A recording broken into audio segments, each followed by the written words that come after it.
The American Civil War.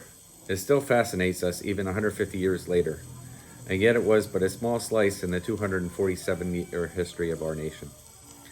Paradoxically, it was the darkest period in our nation's past, and yet the most written on the American Civil War than on any other topic in American history. It brought us such famous heroes as Robert E. Lee, Stonewall Jackson, Abraham Lincoln, and Ulysses S. Grant. But I still think we fail to grasp the magnitude of his proportions, as over 620,000 Americans gave their lives fighting brother against brother, more deaths than in all the other wars of America combined. Furthermore, the political ramifications of the Civil War still resonate with us today as our nation seeks to form a more perfect union, establish justice, ensure domestic tranquility, provide for the common defense, promote the general welfare, and secure the blessings of liberty to ourselves and our posterity. Hi, I'm Brian, and welcome to my channel, This Fantastic Life, where my wife and I travel the country in our Dodge ProMaster conversion van and make YouTube videos about the places we explore.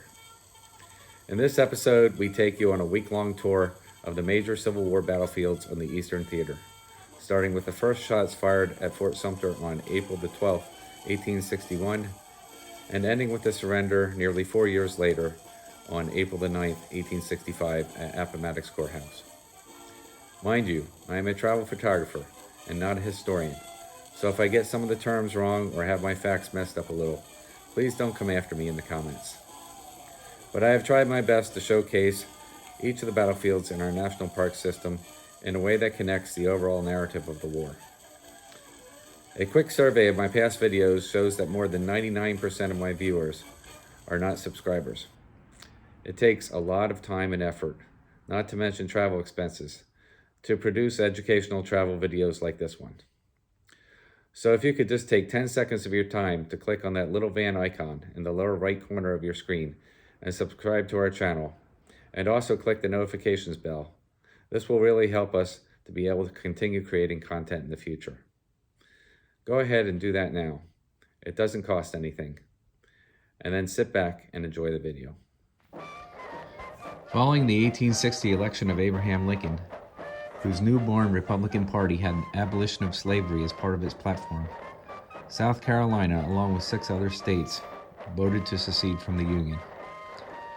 The South Carolina militia rushed to defend their capital in Charleston against a small garrison of federal troops stationed at Fort Moultrie on the north side of Charleston Harbor.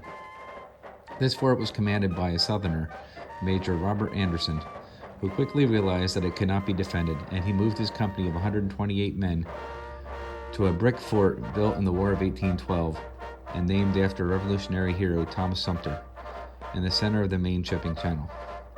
After attempts to supply Fort Sumter failed, Confederate General P.G.T. Beauregard was ordered to force the Federals out. At 4:30 a.m. on April 12, 1861, Lieutenant Henry Farley lit the first fuse in the opening salvo of the Civil War. The fort was bombarded for 34 hours before it caught fire, and Major Anderson was forced to surrender on April the 13th. The original flag which flew over the fort can still be seen in the visitor center today. Battalion, attention, right, dress, front, right shoulder, arms, forward, march.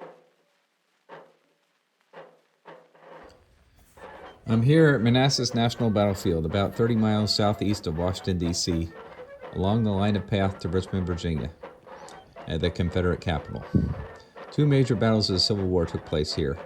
The First Battle of Bull Run, the name used by Union forces, or the Battle of First Manassas, as the Confederates referred to it, took place here on July 21st, 1861, and was the first major battle of the Civil War. Union General Irving McDowell led 35,000 90-day recruits out of Washington down the Warrenton Turnpike to oppose Confederate General P.G.T. Beauregard's 22,000 rebel troops at a vital railroad junction named Manassas Junction. Meanwhile, 12,000 troops under Confederate General Joseph Johnston slipped away from Robert Patterson at Harper's Ferry and took the train to join Beauregard's forces. McDowell planned a surprise attack on the Confederate left flank at Matthews Hill, crossing his troops at Bull Run at Sudley Ford. His troops got bogged down in logistics, but still held the numerical advantage against Evans' brigade of only 1,100 men. The Confederate line collapsed around 11 a.m. and retreated to the safety of Henry Hill. Ricketts' 1st Artillery bombarded the hill and destroyed the house where aging widow Judith Henry now lay dying. General Thomas Jackson, the Virginia Regiment, posted his troops on the back slope of the hill out of sight and assembled 13 guns of his own on a defensive line. The Confederate artillery ravaged Ricketts' guns. As the Confederates retreated, General Bernard B. rallied his troops by saying, "There is Jackson standing like a stone wall," and the name stuck, Stonewall Jackson. Capture of the Union guns turned the tide, and the Union troops were finally repulsed by 4 p.m. To the west Chin Ridge, more reinforcements from Joseph Johnston's army arrived by train and rolled up the Union flank. The retreat turned into a rout, as curious spectators and picnickers from Washington, D.C., hoping to see the first and only battle of the Civil War, mingled with the army on the road back to Washington. Union casualties were 2,700 compared to the Confederates' 2,000, as both sides learned that the war would not be over in a single battle.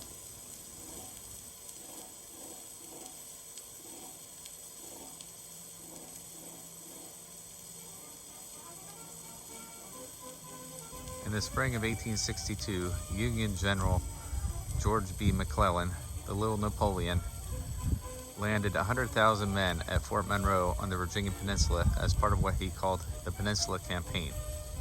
The Federals arrived on Richmond's doorstep, stopping only about 7 miles east of the Confederate White House. After a clash at Seven Pines on May the 31st, Confederate General Joseph Johnston was wounded, and he was replaced by Robert E. Lee, or Granny Lee as they called him, for he liked to dig in. Over the next 3 weeks, Lee fortified his defenses, and joined by troops from Stonewall Jackson coming out of the Shenandoah Valley, he began a series of counterattacks against the Federals, known as the 7 Days Battles. The 7 Days Battles commenced at Oak Grove on June the 25th, 1862, followed by clashes at Mechanicsville or Beaver Dam Creek on June 26th, Gaines's Mill on June the 27th, Savage's Station on June the 29th, Glendale or Fraser's Farm June 30th, and here at Malvern Hill on July the 1st. At Malvern Hill, Lee's men were outnumbered by superior Federal artillery, and Lee lost about 5,400 men. Throughout the campaign, Lee lost 21,000 troops, or nearly a quarter of his army, to only 16,000 of the Union. However, at the end of the day, Lee had pushed the cautious McClellan off the Virginia Peninsula.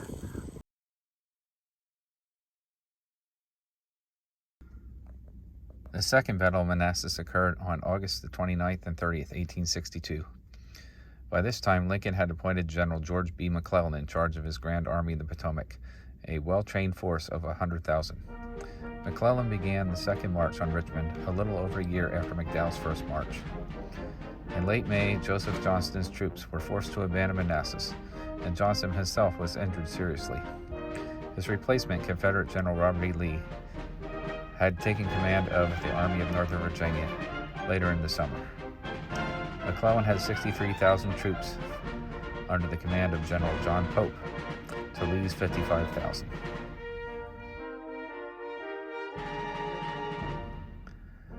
Lee sent Jackson's wing on a 56-mile flank march to capture Pope's supply base at Manassas. In turn, Pope ordered his army to converge on Jackson's men and bag the bunch. Unfortunately, they couldn't find him. Jackson was hidden behind a bed of unfinished railroad north of the old Manassas battlefield. On August the 28th, he attacked Pope's army at the Battle of Bronner's Farm. Unbeknownst to Pope, General Longstreet and General Lee arrived on the scene on August the 29th. And at dawn on August the 30th, believing that Longstreet had not yet arrived and that Jackson was in retreat, Pope led a frontal assault. When Jackson's men ran out of ammunition, they threw stones at their invading force. Longstreet's forces then assailed the Union left flank at Gin Ridge. Union forces were driven back to the now familiar Henry Hill. That night, Pope's forces disengaged and again retreated back to Washington.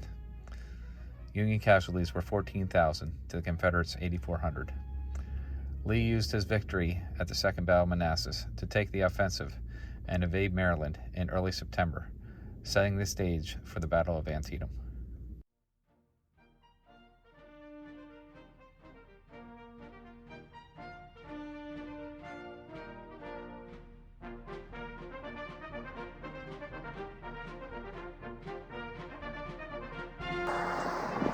Today I'm visiting Antietam National Battlefield. On September 17, 1862, two great armies met here in the single bloodiest day of the Civil War. Following his victory at the Second Battle of Manassas in late August of 1862, Confederate General Robert E. Lee launched his Maryland campaign, hoping to take the battle to the north, and that sympathetic Marylanders would rise up and join his ranks. A victory here might also force Great Britain and France to recognize the Confederacy. Lee's Army of Northern Virginia crossed the Potomac on September 4th with 40,000 men. Lee divided his army into separate columns as they went through the Shenandoah Valley. The Federals held a garrison of 13,000 infantrymen at Harper's Ferry.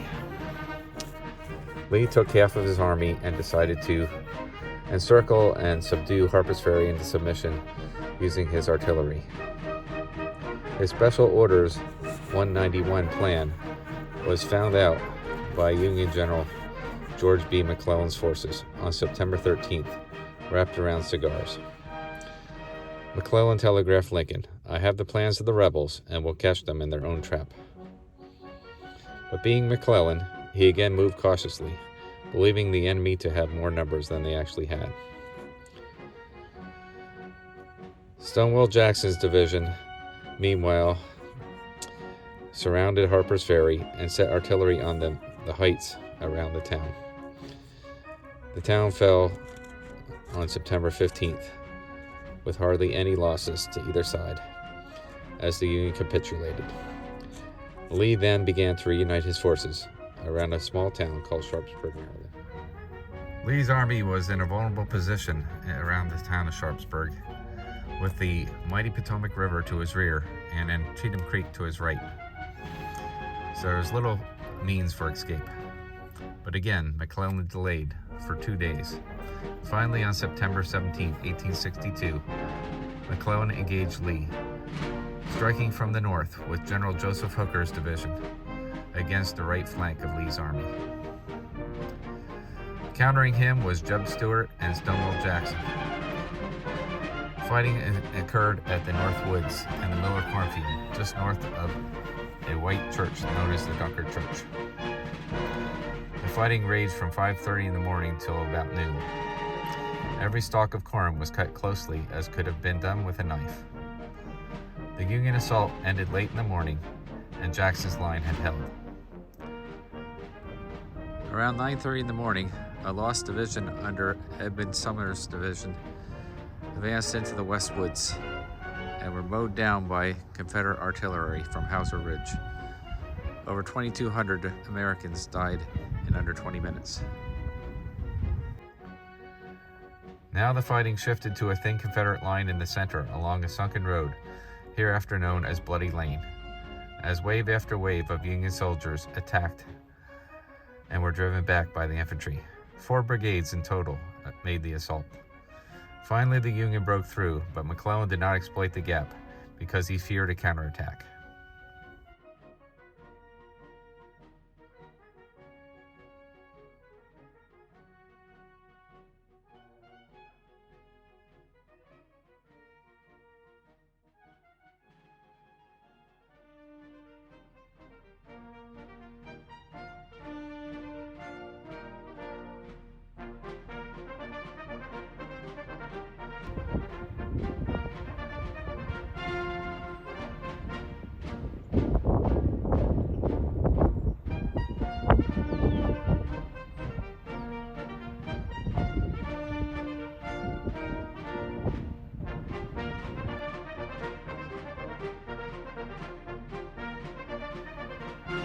Meanwhile, to the south, General Ambrose Burnside was set to capture a 3-span stone bridge, which was the Confederates' only means of retreat. This bridge was held by about 500 Texans under Longstreet's division. The Texans held the bridge quite well, and finally, Burnside's troops crossed the bridge, but in the nick of time, some forces from A.P. Hill's Corps came up after a 17-mile march from Harper's Ferry to stave off total disaster. On September 18th, the two armies paused to bury their dead, and then on the evening of September 18th, before McClellan gave him again on the 19th, Lee quietly retreated across the Potomac and left the northern area. Finally, around 1 o'clock, after 3 hours of fighting, the 51st New York and the 51st Pennsylvania were able to take the bridge. However, A.P. Hill's forces came up from the Shenandoah Valley and Harper's Ferry in the nick of time to prevent total disaster for the Confederate Army. The sycamore tree on your left was here at the time of the war. The Battle of Antietam is considered to be the high water mark of the Confederacy, and September 17th still stands as the bloodiest single day in American history, with nearly 23,000 total casualties. For most of the day, a man was dying every single second.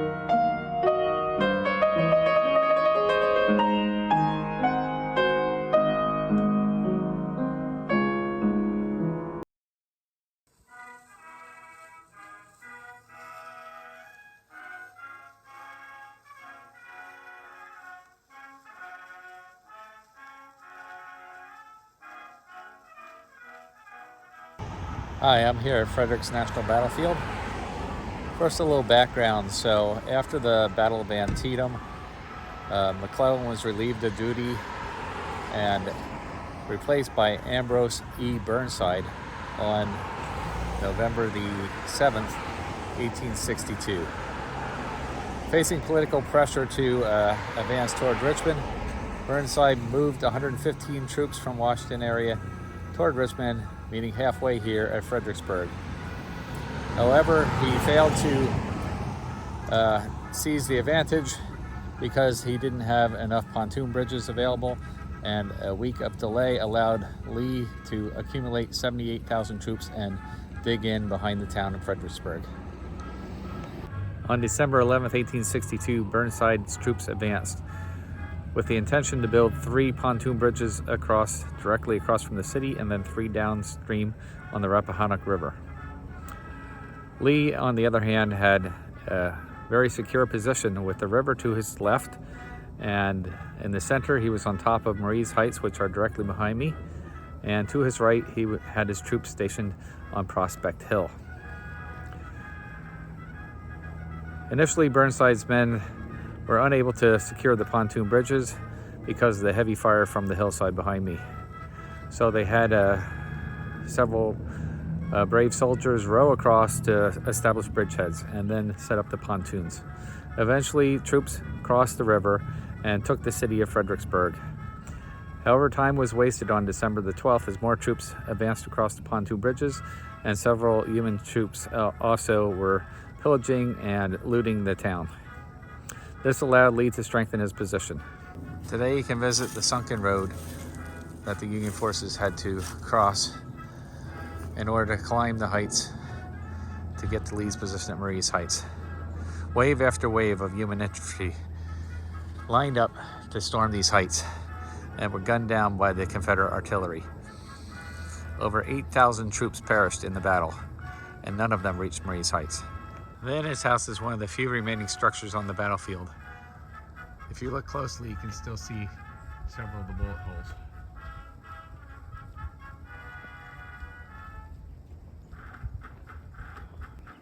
The Kirkland Monument at Fredericksburg honors Richard Kirkland, a South Carolina volunteer who helped the Union injured to get water. This part of the wall along the sunken road is original to the Civil War. The rest of it was reconstructed in 2004. One Confederate soldier, concealed behind a stone wall on Marie's Heights here, said a chicken could not live on that field when we opened fire upon it.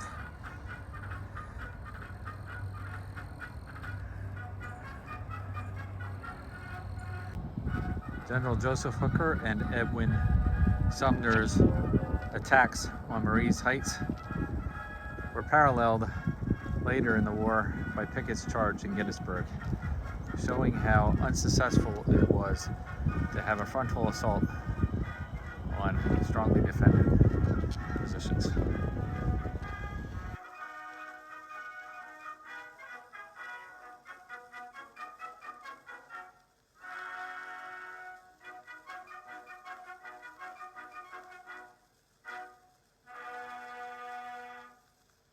Today, the Fredericksburg National Cemetery sits atop Marie's Heights. Of the 15,300 soldiers here, less than 3,000 have been identified.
Following his defeat in Fredericksburg, General Ambrose Burnside was relieved of duty and was replaced by Fighting Joe Joseph Hooker. Hooker seized the initiative, having 134,000 troops opposite General Lee's 61,000 troops.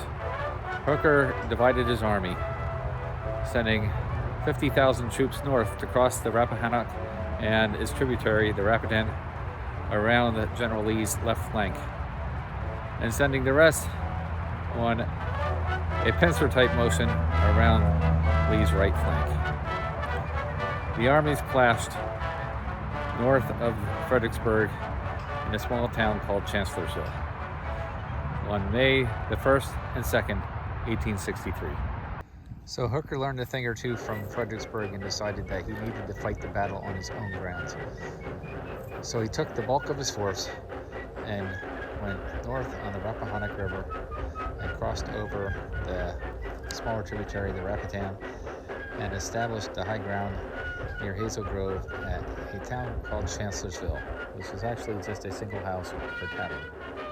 The total Union combat strength at Chancellorsville was 134,000 versus only 61,000 for the Confederates. Hooker took about 80,000 of his men to Chancellorsville, and here he hoped that General Lee would attack him. On the night of April 30th, General Lee met with Stonewall Jackson and took a risky maneuver. Lee decided to divide his troops, sending the majority of his troops with Jackson on a 12-mile night march around the Union right flank.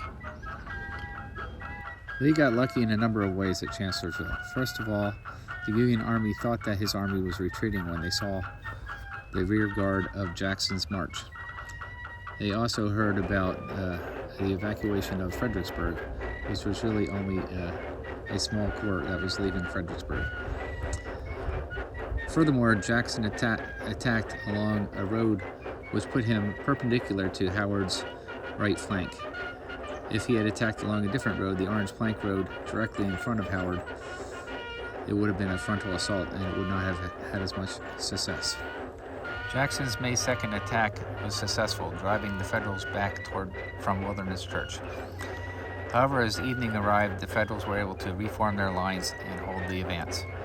Jackson reconnoitered ahead of his lines in the evening and was accidentally shot by North Carolina troops of his own men as he was returning to the front lines. He would lose his arm to surgery that night and die of pneumonia on May the 10th.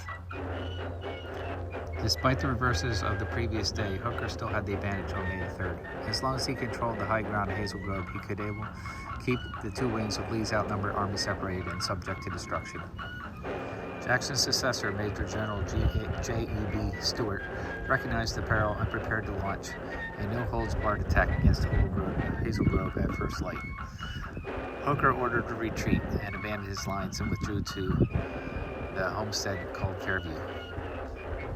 Lee had won a tactical victory, but he had lost 12,800 men in the process, nearly a fifth of his army, compared to 17,300 Union casualties, which was only about 13% of his army. Lee would go on to take the initiative and head north on his invasion of Pennsylvania, meeting an unlikely end at Gettysburg. Meanwhile, Hooker would be dismissed of his duties, and it would be Meade that faces Lee in Gettysburg on July 1st, 2nd, and 3rd, 1863.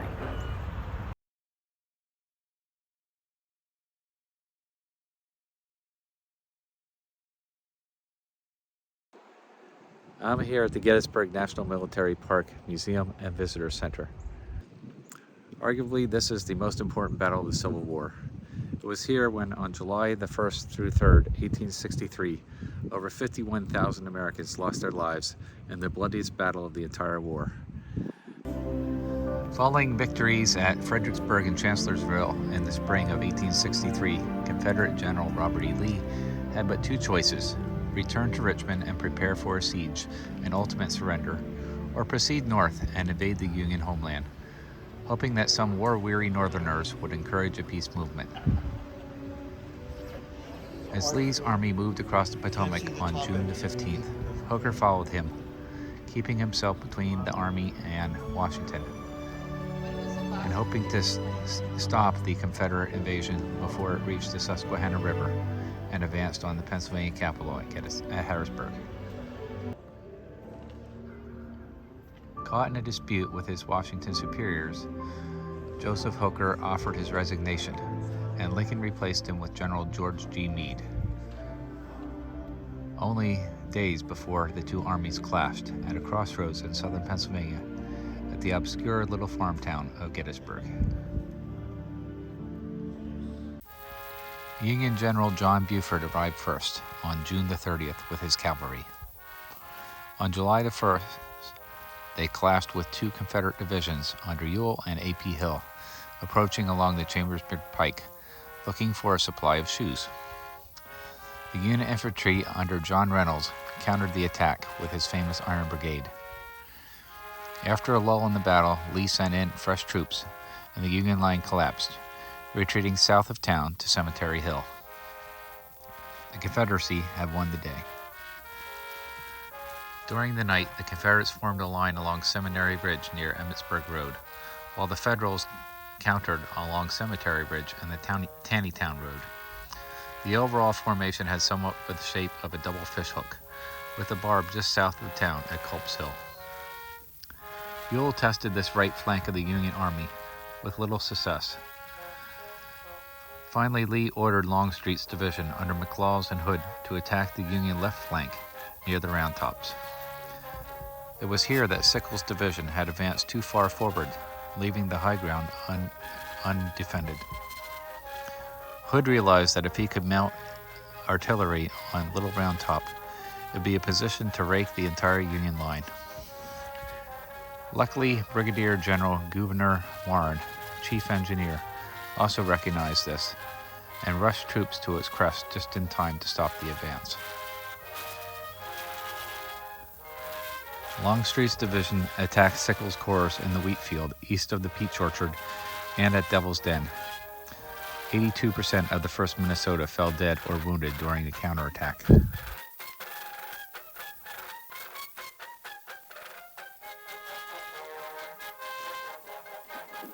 On the second day of the battle, Sickles' division suffered heavy casualties here in the peach orchard and at the nearby wheat field.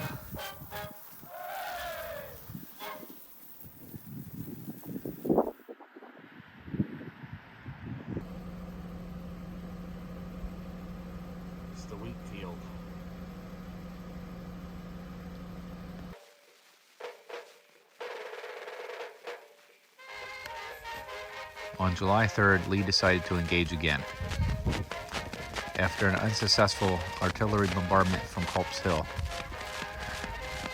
and Longstreet misunderstanding orders to attack the Union left flank, Lee finally decided on a frontal assault.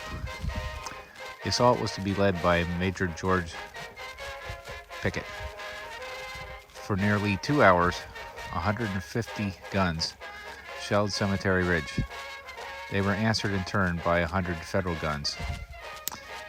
Then at 3 p.m., 12,000 Southerners marched across the fields a mile away from the Union line in the now infamous Pickett's Charge. They headed towards a copse of oak trees at an angle in the stone wall. Only a handful reached this goal, and nearly 50% of them never returned. At about 1 p.m. on July the 3rd, 150 cannons on Seminary Ridge began to bombard the Union Army established behind the line on Cemetery Ridge. 100 Union cannons answered in response. After a 2-hour cannonade, it was from here that Pickett's infantry began their famous charge, crossing across these cornfields toward the tops of the oak trees and an angle in the stone wall known as the angle. A few of them would reach their destination. More than 50% of them would perish. This was indeed the high-water mark of the Confederacy. It was the costliest mistake of the war for General Lee. Lee had lost over a third of his army and was forced to retreat back to Virginia. It was the bloodiest battle of the Civil War, with over 51,000 casualties, 23,000 on the Union side and 28,000 on the Confederate side. Combined with its twin victory at Vicksburg on July the 4th in the Western Campaign, the tide of the war had changed. The war would continue for another 2 years, but the ultimate fate of the Confederacy was all but doomed.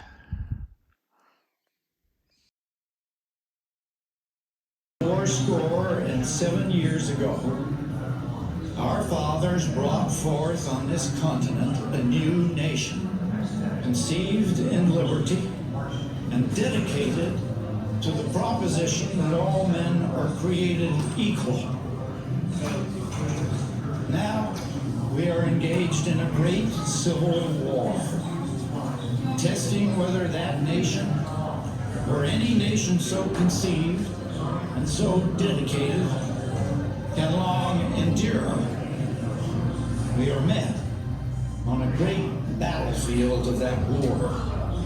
We have come to dedicate a portion of that field as a final resting place for those who here gave their lives that that nation might live.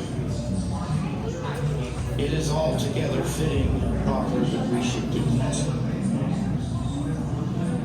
But in a larger sense, we cannot dedicate, we cannot consecrate, we cannot hallow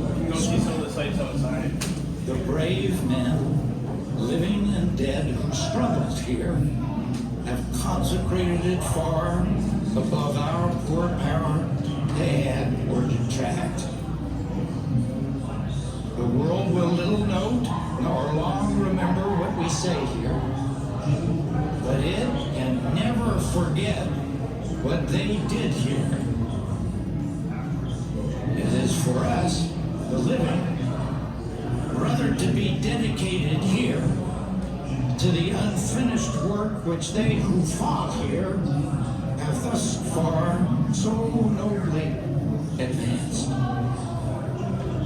It is rather for us to be here dedicated to the great task remaining before us. That from these honored dead we take increased devotion to that cause for which they gave the last full measure of devotion. That we here highly resolve that these dead shall not have died in vain, that this nation, under God, shall have a new birth of freedom, and the government of the people, by the people, for the people, shall not perish from the earth.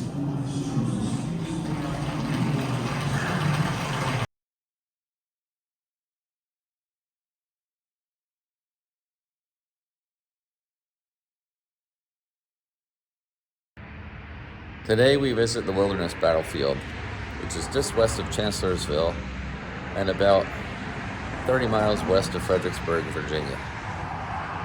To set the stage here, in 1863, in July 1863, Robert E. Lee's army was defeated at the Battle of Gettysburg.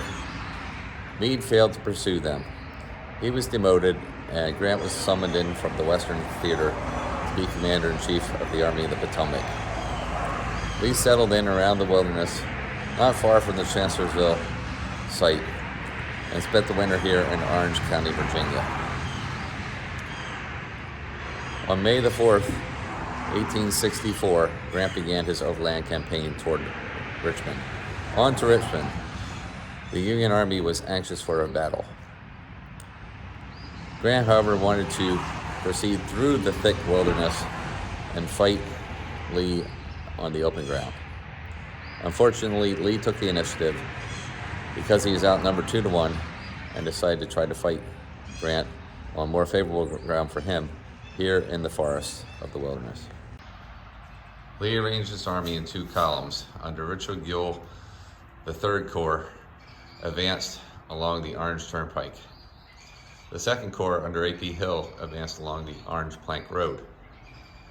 Ewell's forces were met by Generals Sedgwick and Warren, and Hill's forces were stopped by Generals Getty and Hancock. Fierce battle occurred here along the Orange Turnpike Road over the Saunders Field on May the 5th, 1864. On May the 6th, the battle continued as Gordon outflanked Sedgwick's army. However, the Union forces rallied. Meanwhile, the Union made advances near the Tapp Farm. It was only at the last minute, when Longstreet's vanguard corps from Texas Brigade arrived on the scene, that the battle was considered a stalemate. Overall, there were 120 men and 275 cannon from the Union, 60,000 men and 226 cannon for Robert E. Lee's Army of Northern Virginia. Total battle casualties were 18,000 for the Federals and only 7,800 for the Confederates. Because of the thickness of the woods, the Battle of the Wilderness saw some of the closest hand-to-hand combat in the war. Furthermore, the leaves caught fire and the woods began to smolder, making it hard to see where the enemy positions were. 2 days of savage fighting took place here over the Saunders Field as the 104th New York State Volunteers burst out of the woods behind me and attacked the Confederate line.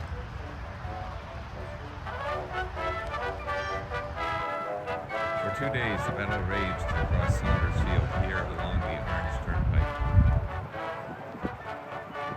On May the 6th, Gordon's troops attacked the Union right flank, nearly causing disaster to the Union Army.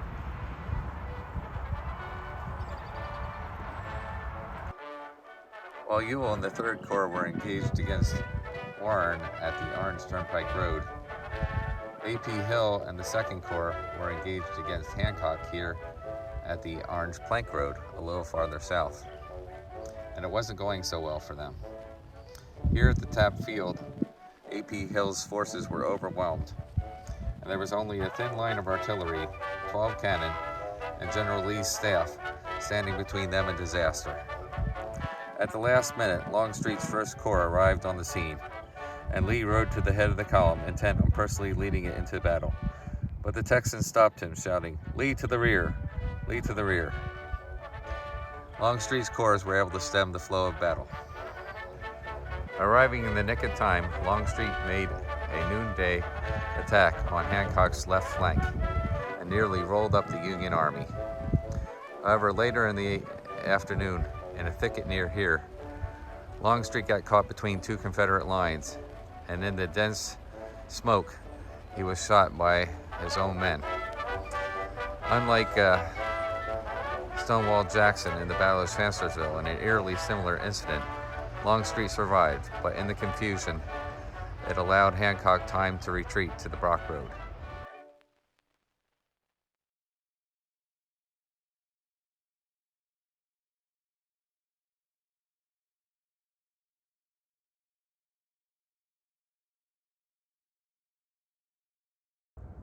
The two-day Battle of the Wilderness was the fifth bloodiest battle of the Civil War.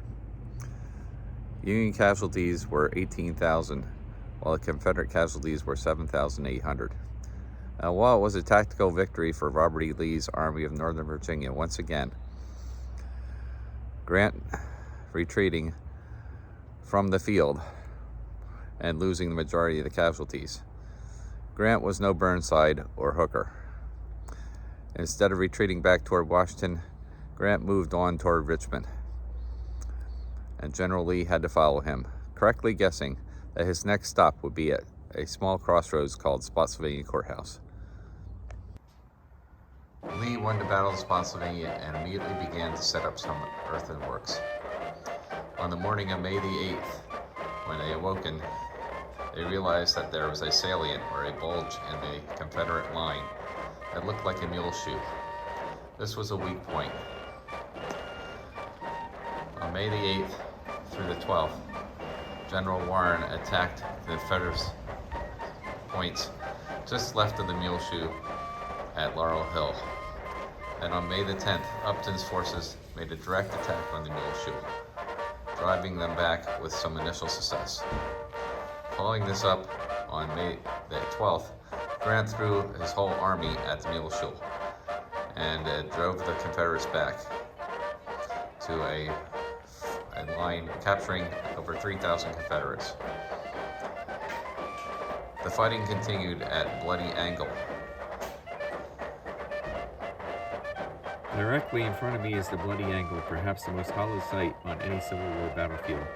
The Bloody Angle was a small bend in the Confederate works within a much larger mule shoe salient. Here you can see some of the entrenchments at Bloody Angle. The fighting was so fierce that a 22-inch oak tree was felled by the impact of the bullets alone.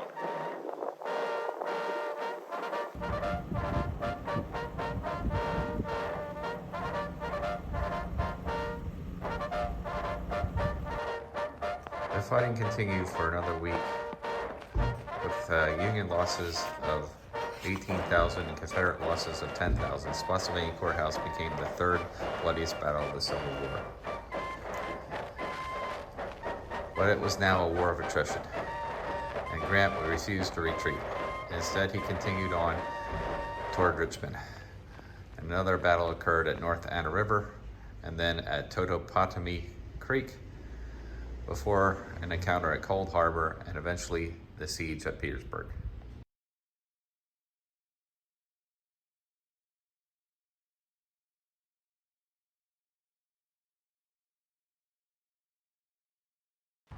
Today I'm visiting the site of Cold Harbor.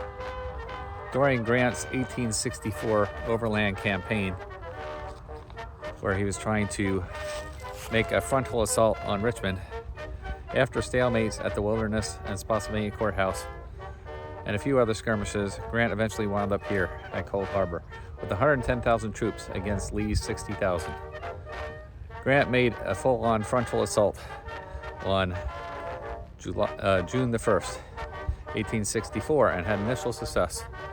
When Lee didn't counterattack on the 2nd, Grant threw his full army at them on June the 3rd. However, Lee was firmly entrenched along a 6-mile, deeply carved earthworks, and within an hour, Grant had lost 7,000 men. Grant always regretted his attack on Cold Harbor. Grant's frontal assault on Lee's forces at Cold Harbor was similar to Pickett's doomed charge at Gettysburg, and proved once and for all that it was impossible to overcome firmly entrenched defenses by a direct frontal assault. This led to a change in tactics in the war, and things changed from maneuvering to siege-type mentality, ultimately leading to the siege of Petersburg. This is the Garthwaite House, which was used as a Union field hospital during the Battle of Cold Harbor. 97 soldiers died from their wounds here and were buried in a temporary burial in the front yard. 2 years later, Cold Harbor National Cemetery opened across the road.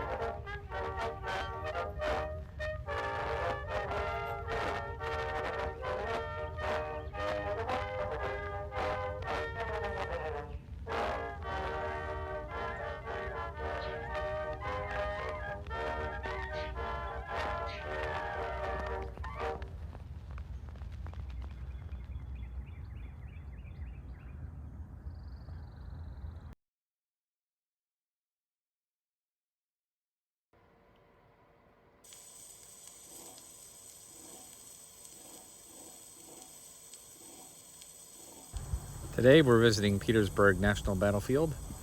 The Petersburg campaign began after Grant's overland campaign in Virginia met some untimely failures, including battles lost at Chancellorsville and Cold Harbor, where he lost 7,000 troops in under 4 hours.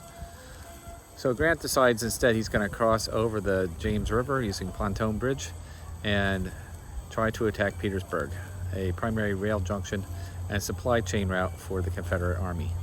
This would force Lee to have to defend both Richmond and Petersburg and stretch his forces very thin. Here's just an orientation map. There's Richmond up at the northern end,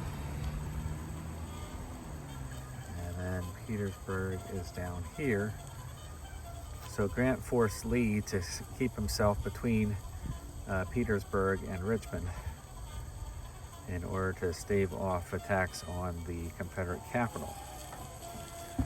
Lee's starving army was besieged here at Petersburg, and there was battles on the Western Front over roads and railroad supply chains. Lee's forces were stretched thin, and we're here at the largest fort on the Western Front, Fort Fisher. So after initially failing to capture Petersburg in one foul swoop, because of Union hesitancy to follow up their successes in the initial battle, Grant laid in for a siege of the town.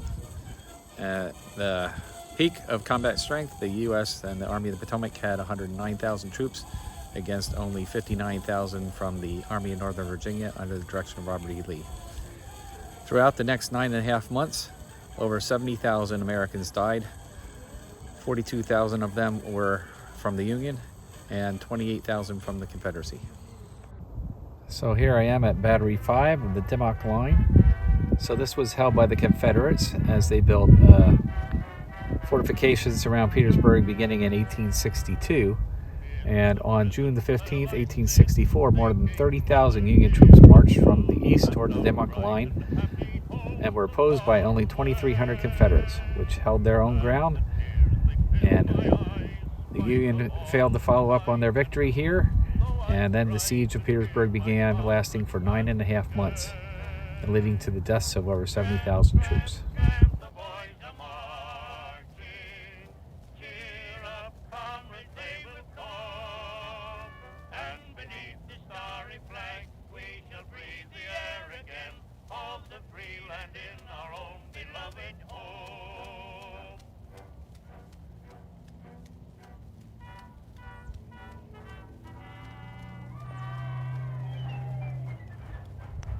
This is called the Dictator. It's a 13-inch mortar that can send a 225-pound shell at distances of 2 to 2.5 miles. On June 15th, 1864, after taking Battery 5 on the Dimmock Line, the Union troops, including 3,500 black troops, assaulted Battery number 9 here and routed the Confederates. This was the first major victory for black troops in the Civil War. And we heard the cry of victory o'er and o'er. This is a reconstruction of Battery Number 9. Cheer up, comrades, they will come, and beneath the starry flag we shall breathe the air again of the free land in our own beloved home.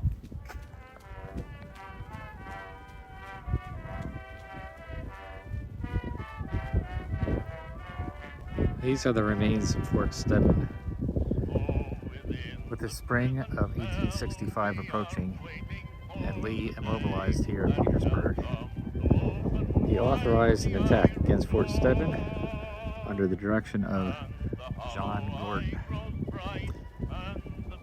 hoping that he could carry the fort and penetrate Grant's front, forcing the federal lines to the west and opening him an escape route for his army. The attack began on March 25th, 1865 and initially succeeded, but Union counterthrusts repaired the damage and 4,000 Confederate casualties occurred.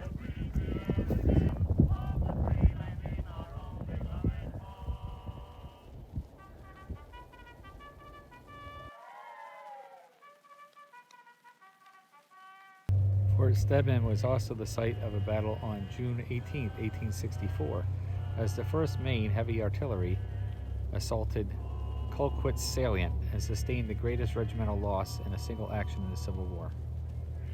Here's the reconstructed entrance to the mines that were built by the Pennsylvania coal miners of the 48th Pennsylvania Regiment under Lieutenant Colonel Henry Pleasants. For over a month, the coal miners have been digging, bringing the dirt out in cracker boxes.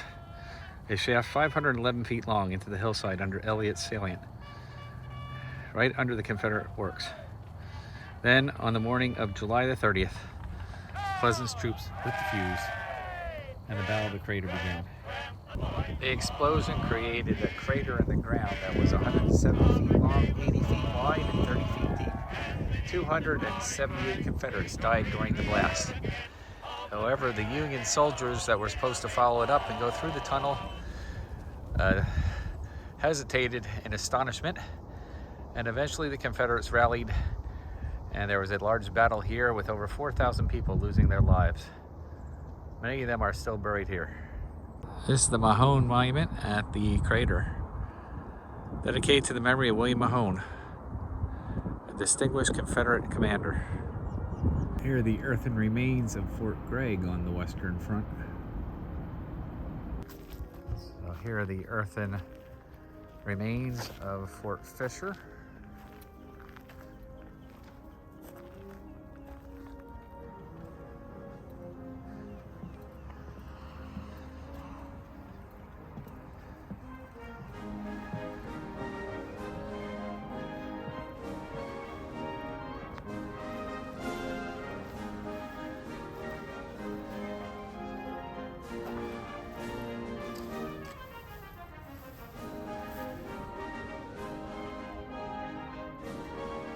It is at this intersection of White Oak Road and Courthouse Road, leading to Dinwiddie Courthouse, where the Battle of Five Forks took place on April the 1st, 1865. Following Lee's unsuccessful attempt to break free from Petersburg at Fort Stedman, Grant decided to take the initiative, sending Philip Sheridan's cavalry up the Dinwiddie Courthouse on the Confederate right flank to try to outflank them and seize the Southern Railway. Pickett came up to defend for the Confederates, and a fierce battle ensued. Eventually, Confederates lost on April the 2nd, 1860. 10,000 brave Confederates faced off against 50,000 Federal troops led by General Philip Sheridan. When they had to withdraw, Petersburg was finally abandoned on April the 2nd, and Lee's army headed west toward their fateful end at Appomattox Courthouse.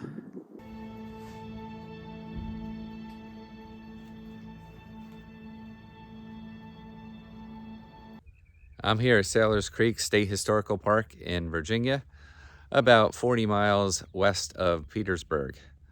So Robert E. Lee was besieged in the town of Petersburg for about 10 months, tried to break through at Fort Stedman unsuccessfully, and then decided to turn west and get supplies at Amelia Courthouse, and hopefully turn south and link up with Joseph Johnston to turn on Atlanta and defeat Sherman there.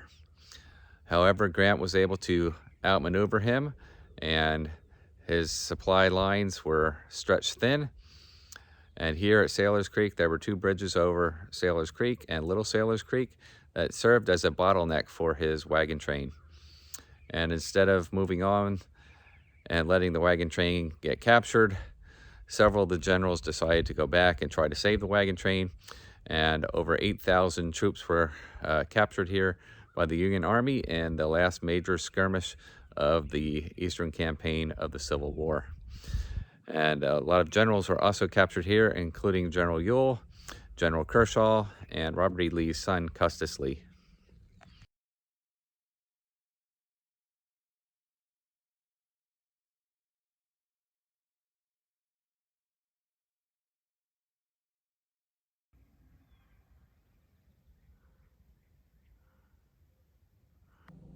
The James Hillsman House behind me at Sailor's Creek Battlefield was used as a field hospital.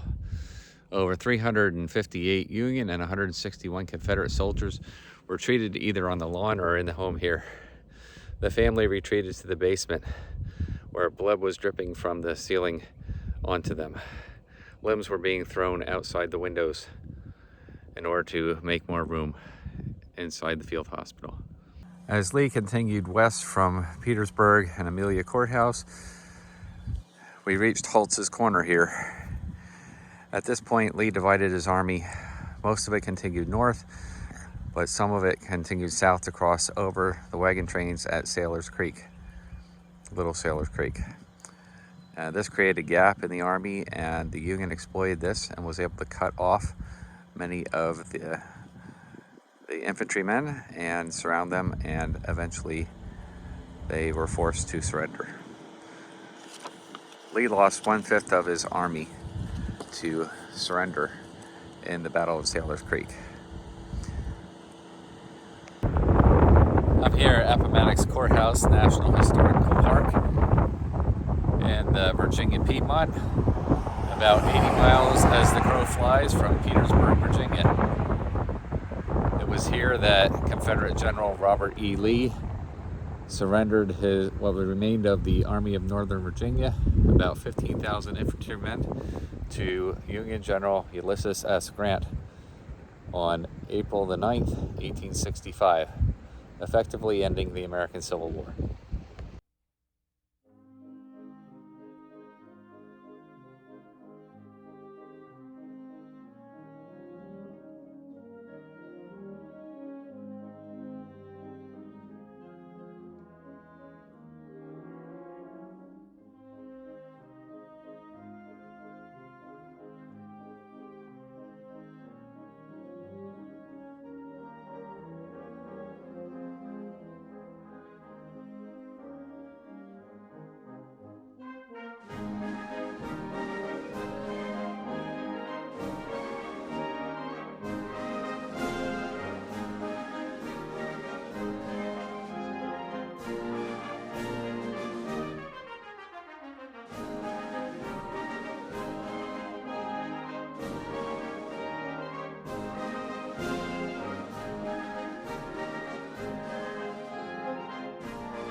On Palm Sunday, April 9th, 1865, General Lee and Ulysses S. Grant met here in the Wilmer McLean House at Appomattox Courthouse. Ironically, Wilmer McLean's house in Manassas was used by General Beauregard during the First Battle of Bull Run. He moved his family 100 and some miles southeast to this Piedmont area of Virginia to escape the war, and found that the war came back to him and ended on his doorstep, just as it began.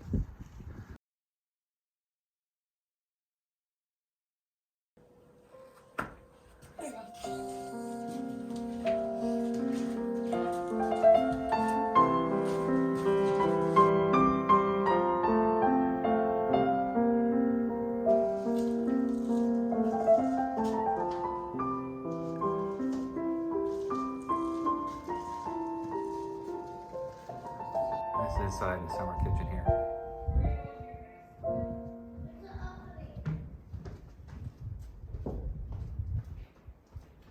The McLeans had 9 slaves, that were freed after the surrender. And this is one of the rooms in the slave quarters.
This is the printing press, and these are the parole permits that allowed the Confederate soldiers to return to their homes using federal transportation, and they were able to take their horses and mules with them.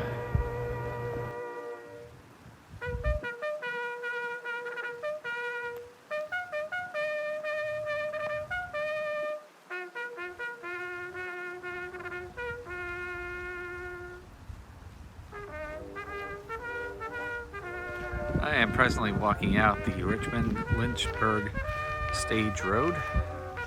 It was this road upon which General Robert E. Lee came to surrender to Ulysses S. Grant in the McLean House at Appomattox Courthouse. Following a 10-month siege in the town of Petersburg, a vital railroad junction southeast of Richmond, the Confederate capital, Lee, running low on rations, tried to break out with a battle at Fort Stedman. He almost broke through, but then the Union Army secured the breach and followed Lee's army westward for the next 7 days, fighting battles at Sailor's Creek and Farmersville and Appomattox Town, until Lee, with only 15,000 infantrymen left and a starving, ragged army, was completely surrounded and unable to escape south to meet up with Joseph Johnston in North Carolina to continue the battle. So Lee asked General Grant for terms of surrender. When Lee and Grant met on Wilmer McLean's parlor, Grant asked only if the Confederates pledged not to take up arms against the United States. Grant also allowed the Confederate officers to keep their sidearms, and any man who owned a horse to take it home with him. At this spot, General Grant and Robert E. Lee met the following morning, April 10th, 1865, to further hash out the terms of the surrender. Although Grant asked Lee to exert his influence over the other armies, Lee demurred. The two officers did agree to other details, including the provision that Confederates with individual parole passes to have safeguarded journeys home. He would also allow the surrendered soldiers to pass free on any government transportation on their way home. During their meetings at Appomattox, not one harsh word passed between Lee and Grant. Wrote one Confederate, "General Grant and his men treat us nobly, more nobly than was ever a conquered army treated before or since." The Civil War took the lives of over 600,000 American soldiers, not to mention the untold destruction it had on the Southern economy and its way of life. Reconstruction took decades, and yet little has changed in our political landscape over the last 150 years. There is still much that divides us. We still struggle with the consequences of racial discrimination, and economic disparities prevent many of us from achieving the American dream. It is hard to believe that some modern-day politicians are still calling for an American divorce, and that only 2 years ago a violent mob threatened the future of our democracy. Have we not learned the lessons of history? How many more people must die before we can form a more perfect union that truly lives up to the ideals that our nation was founded upon?